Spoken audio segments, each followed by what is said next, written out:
Baba lezi kunanje. Ngobe baba.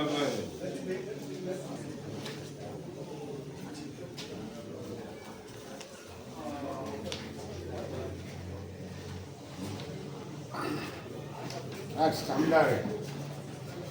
Muri pandiri kana mauta munosunza izvi. Shuara Changadzo Trust. Changamiri nyaya pamberi penyu. Nyaya ndeyekuti tezvararo lapfuma yavo yamakanyorerana. Nyaya ndeyekuti tezvararo lapfuma yavo yamakanyorerana. Nembo dzako chitipane mari dare. Ari kutaura izvozvo ndi Chiwara George achitaura kuna Changadzo Trust. Taura tinzwe Chiwara. Sorry now. Zvesho kwatinda kwayo ndichiturikawo nyaya yangu panapa. Kubvunzana wapfuma nemukwambo wangu wandakagarisana naye. Kuti tibvunzane pfuma tega ndaona kuti zviri kutadzika. Ukwasha anenge akushandisa hasha. Zvekuti kana patinosangana tichagoni kana kutekesana. Ndapoterawo kuseri kwenyu mambo kuti mundimiririrewo ndipihwe pfuma yangu nemukwambo wangu. Ndo nhau yangu chete. Taura kuti pfuma yacho chii? Mukwambo uyu ngati akangobvisa masungiro nekubhadhara mari kungobvunzira $250. Pane 10 years andipa mari. Saka runda wachiri wese here? Andingati havasiri wese. Havasiri wese vakaramba.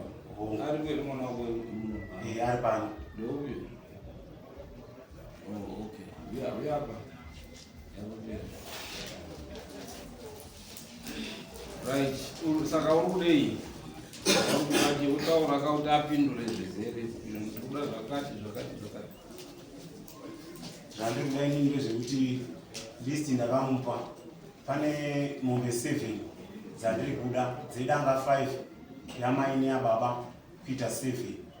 Pamashure apo mari yerutsambo nemari yemafudza dumba amai haana kubvisa. Mari iyo ndikaibatanidza iri kubudisa 1105. Takawirirana patakanyorana bepa randakamupa kuti mombe yega yega inokosta $200. Saka ndaikumbira kuti zvatisingachagoni kubvunzana nekupanana pfuma iyi tichiwerenga zvekuti ndipewo rutsambo kana mafudza dumbu kana chii, tingoshandisa value yedu iyo $200 pamombe. 1105 ibudise dzimwe mombe 5 dzisvike 12 ndokuti nemukwambo wangu tapedzerana.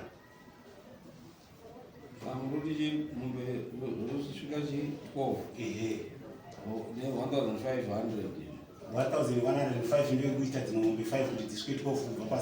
1,105. Ehe. 1,105. Mombe mamboti 7. Mombe ndamboti 7. 8200. Kudivida mota dzisvike na vakudivida 200. Ndakudivida 1,105 iyo nema $200 pamombe kuti dziite dzimwe mombe 5. Muita 5. Ehe, kuti dzichisvika 12.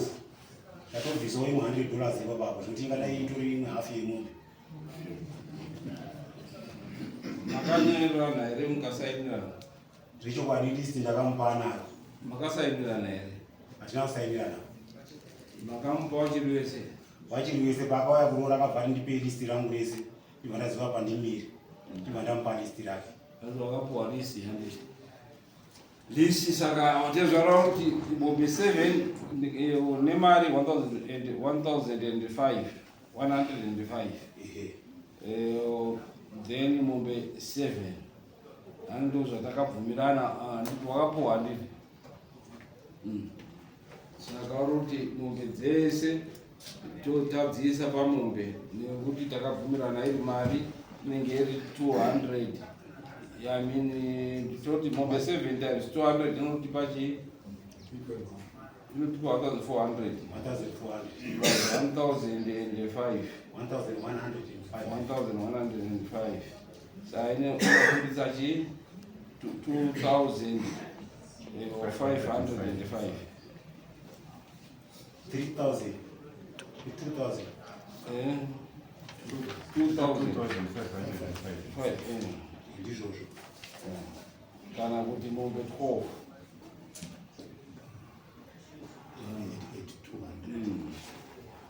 Right, unoti chii? Saunobvisa rini? Unobvisa iri mari here iri chii? Ushande mari. Right, saka mari unoibvisa sei? 2,505.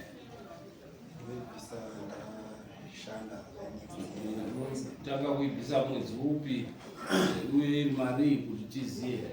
So katika tichizokubata totaura kuti wakataura kuti taita so. Okay, changa ndinokwanisa kuti nditange kushanda November but ndizowana mari ndinonazo kuti ndizoreiza ana June kuti ndichikwanisa kuti ndiite zvikuru.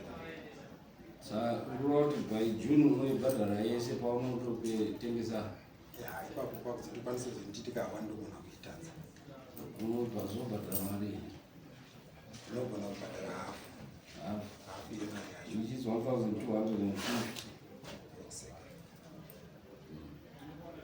Iyo hanzi na June ndakundorima 30 June ndokupai half wegore rineri, June wegore rinouya ndobva ndapedza. Unoti chii? Ndaona nguva yacho yareba chakamira nekuti fodya iyi yagara ingorimwa makore ese. Dai mukwamba anga arigona kuti aipota achindidaro padiki nepadiki umwe musangadai akatopedza. But panenge parikuda kaungana ngekuti pamwe ari kundidherera here kana kuti kudii. Saka pfungwa yangu yanga iri kuti nguva yataura kuti yaJuni yandirebera. Nekubva pandipapfuma ipapo rimwa makore 10 hapana chatandi. Hanzi waremesa nguva iye zvezvichibva muno unondokwanisa kubvisa chii? Izvozvi changamira handina chandinacho. Mombe handina. Saka ndiri kuti because ndakapedzisira kuendesa masungiro maybe 28 ndakapedzisira kuisa masungiro. Saka ndiri kuti ndikwanise kuti ndimboita zvokuti ndikwanise kurima. Then ndarima ndinyorera date yayo ndoendesa mari.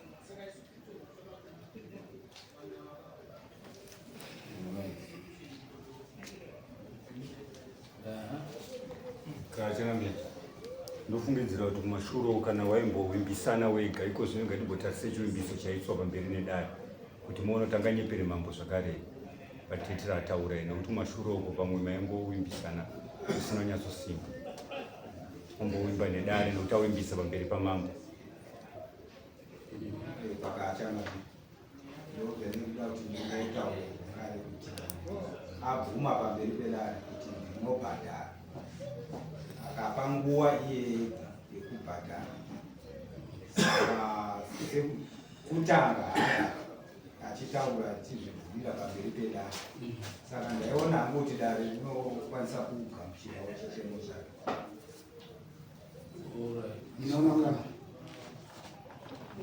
Right, dare rati isusu chidotorai kusvika muna June. Dai makatikurumidzei fodya ichikutengeswa. But vanhu vefodya vakatopedza kutengesa fodya. And vanenge vakutomirira kutoita kutosohwa for next season. Saka ndomupa kusvika kuna June anobvisa 1,000. Tomuti 1,505 ozosara 1,000. Yaanozobvisa June futi yaogota. Saka izvezvo vanobvisa 1,505 pa 2,505. Wanzwa $1,505 pana June. Then next June. Then next June 1,000. At least one watenga mombe kuti wadi wa replace. Ndine chikumbiro ndiri ipapo mambo. Namataura ndazvinzwa handisi kuzvipikisa. Nekuti ndapota ndikusei kwendi ndinoimba kuti pfuma yangu ndinopiwa. Chikumbiro changu ngechekuti ngachindidzoserawo makotsi angu andawaisawo ndichifambira nyaya yese kusvika pandiri kuzvizvi. $115. Saka the next anozvenga kubhadhara 1,115.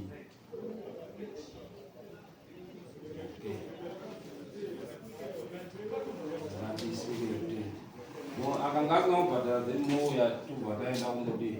But Next isusu toti June fodya inenge yapera kutengeswa ka. Ya, zvini. Toisa June here kuti nekuti tinozoti June pamwe apedza futi ozoya kuti hatisi.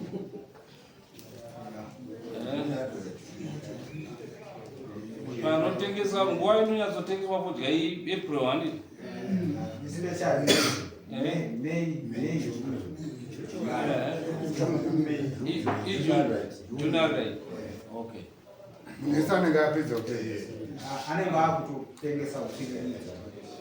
All right. She's